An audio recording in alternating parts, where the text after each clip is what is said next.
दर्शन अनेकांतवाद। चिंतन के क्षेत्र में जैन दर्शन का महत्वपूर्ण अवदान है। अनेकांतवाद। अनेकांतवाद शब्द दो शब्द से मिलकर बना है। अनेक और अंत। अनेक का अर्थ है एक से अधिक और अंत का अर्थ है गुण या स्वभाव। वस्तु में अनेक विरोधी धर्मों का सह अस्तित्व मानना अनेकांतवाद है। जैन दर्शन के अनुसार वस्तु में अनंत धर्म होते हैं, उसके अनंत पहलू है। अनंत धर्मों का एक साथ कथन किसी के वश की बात नहीं, क्योंकि भाषा की अपनी सीमा है। वस्तु के समग्र स्वरूप के प्रामाणिक प्रतिपादन के लिए यह आवश्यक है कि एक समय में वस्तु के किसी एक धर्म को मुख्य रूप से कहा जाए और शेष धर्मों को गौण रूप से स्वीकार किया जाए।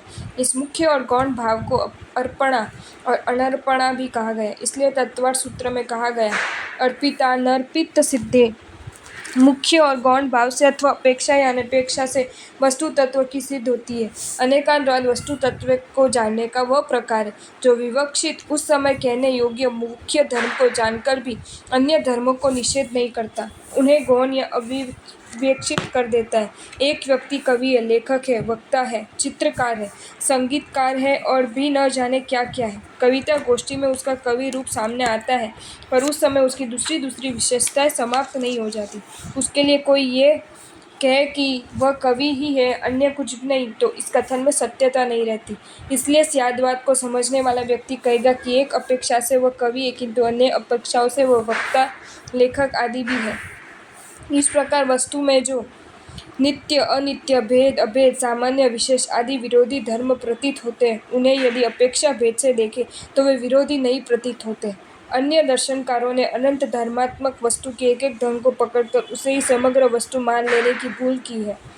जैसे बौद्ध दर्शन वस्तु की क्षणिक पर्याय को ही समग्र वस्तु मान लेता है और वस्तु के द्रव्यात्मक नित्य पक्ष को सर्वथा अस्वीकार करता है।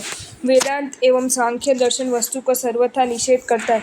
न्यायिक एवं वैशेषिक दर्शन यद्यपि वस्तु में नित्यत्व और अनित्यत्व दोनों को मानते हैं, तथापि वे किसी को सर्वथा नित्य मानते और किसी को सर्वथा अनित्य मानते। साथ ही वे पदार्थ के नित्यत्व और अनित्यत्व को पदार्थ से भिन्न मानते हैं, जबकि वह वस्तु का तादात्म्य स्वरूप है।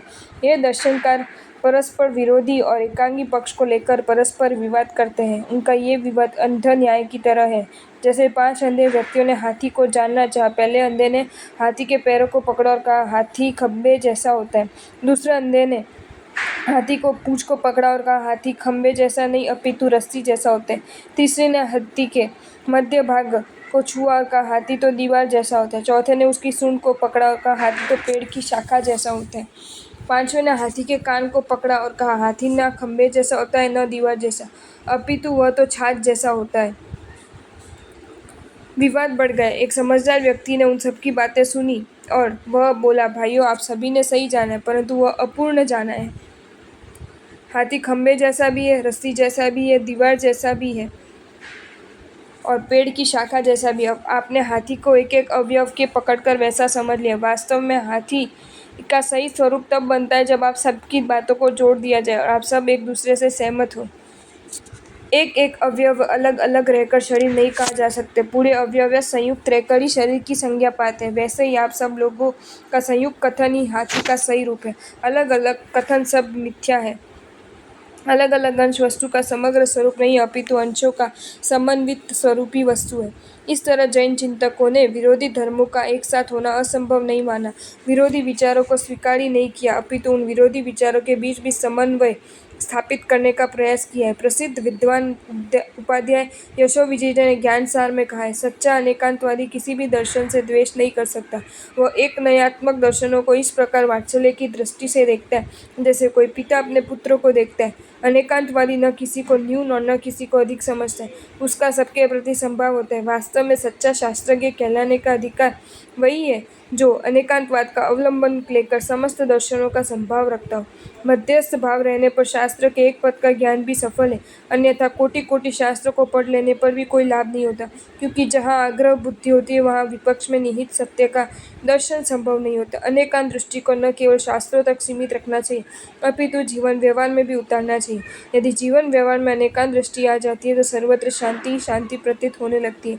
यदि ये अनेकांत दृष्टि व्यवहार में नहीं आती है, वहाँ क्लेश, विवाद, संघर्ष, अशांति मची ही रहती है। इसलिए तो एक आचार्य ने कहा है, जेण विना लोगस व्यवहारो सभा न निवहो, तस्य भुवनैक गुरुणो नमो गंतव्यस्य, जिसके बिना लोक व्यवहार सुविधापूर्वक नहीं चल सकता, उस जगत के एकमात्र गुरु अनेकांतवाद को नमस्कार है।